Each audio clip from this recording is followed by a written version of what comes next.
This is one of the main advantages of using Wireshark. It's clean, a simple style to display filtered packets. Wireshark display filters help filter out the matching packets and limit the number of packets displayed on a live capture or while analyzing a file with captured packets.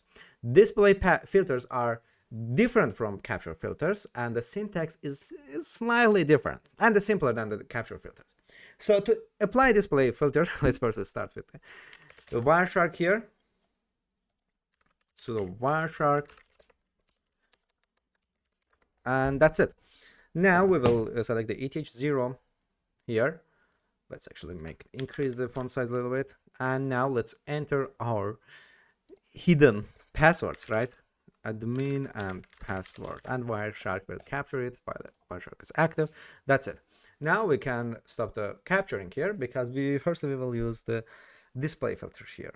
So display filters are different from capture filters, and this syntax is slightly different but simpler than capture filters. So to apply a display filter, simply you can add the filter text in the display filter box, and as you can see, it's written highlighted that it's apply a display filter.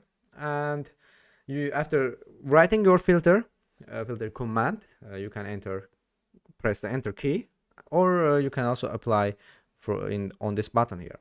So when the display filter is removed from the filter box, all packets are shown here. So a display filter can filter matching on a protocol type or a specific fields in the protocol. Also, the filter can use logical comparison operators and parentheses to create complex expressions.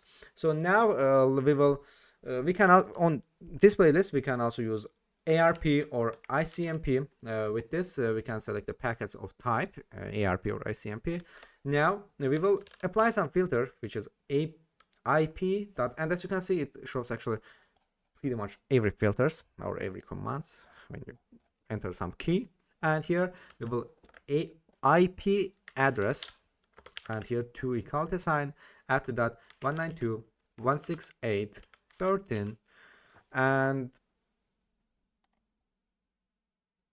142 here, because 142 is our this website's IP address. And then you can click on this button or press enter. With this here, we are only displaying the packets that's from the IP version host of this IP here.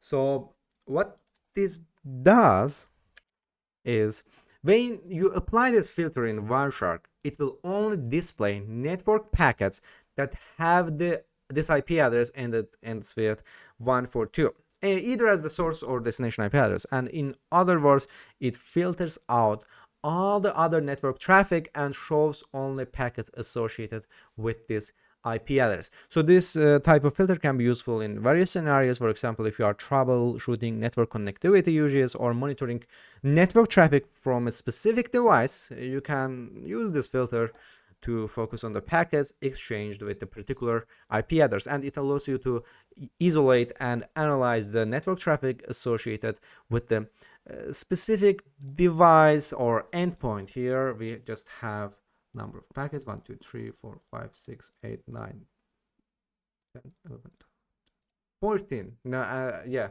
it's 14 packets started from number 13 to 51. And we also have the SRC, IP SRC here, IP.src, but not to. This means in expressions, if you know programming slightly, this is the kind of expression that this means yes and this means not to, that doesn't match with this IP address.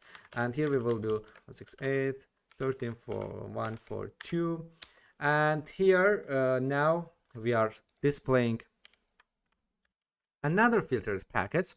So this not equal to operator, so ternary and equality operator means actually not equal to, and after that we are entering the specific IP address that we want to exclude, right? So when you apply this filter in Wireshark, it will show all the network packets except those that have the IP address of this here that ends with 142.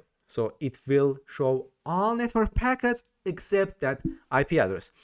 In other words, it filters out all the packets originating from that particular IP address and displays the rest of the network traffic. So this filter can be useful in scenarios where you want to focus on analyzing network traffic but exclude packets coming from a specific device or source IP address. And it allows you to narrow down your analysis to the packets that do not originate from that specified IP address. And remember, the Wireshark provides a wide range of filtering options, allowing you to specify multiple criteria and combine filters to meet your specific needs. And we also have another filter named IP.address, but in a slightly different way. Here, let's write it down here. So IP, let's read this, IP.addr here means address 192.168.13.0 and 24. This is, if you remember that from previous lecture, this is actually subnet mask. This means this will list all the IP address, all the possible IP address, shows filter out all the possible IP address from 0 to 255. Now let's apply this filter by pressing enter. That's it. IP.address 2.13.4 or here. Now we will enter that IP address again. IP.address here. Address here starts with 192.168.13.0 and 24. Now here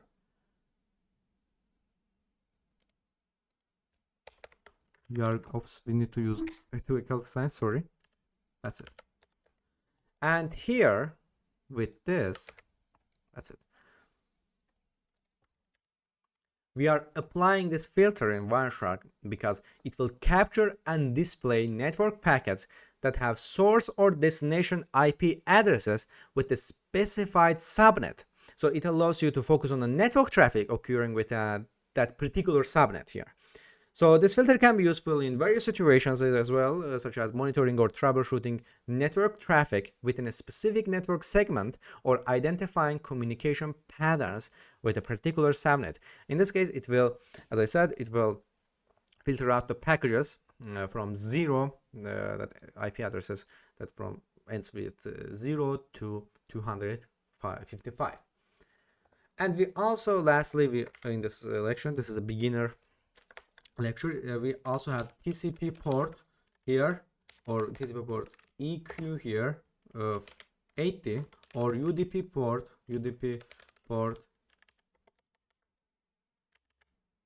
80. Oops. 80. And this TCP port EQ80 or UDP port equal 80 in Wireshark is used to capture and display network packets that have either TCP or UDP traffic on port 80. So here the first comment here filters packets that have TCP traffic on port 80. So port 80 is the default port for HTTP, Hypertext Transfer Protocol traffic, and this port is commonly used for web browsing. And this OR here is a logical operator that allows combining multiple filter conditions, which in this case we combined UDP and TCP, and UDP port equal 80. This filters the packets that have UDP traffic on port 80.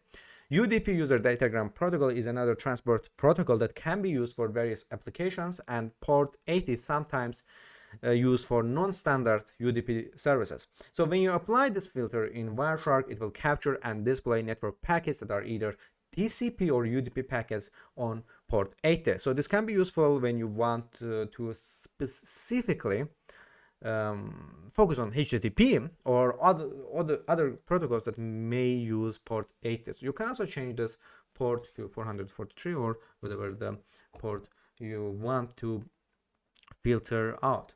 So And as I said, it's worth mentioning that you can modify this filter or combine it with other filters to capture packets based on different criteria, such as specific source or destination IP addresses, protocols, packet types, etc. So Wireshark provides a wide range of filtering options to meet various analysis requirements.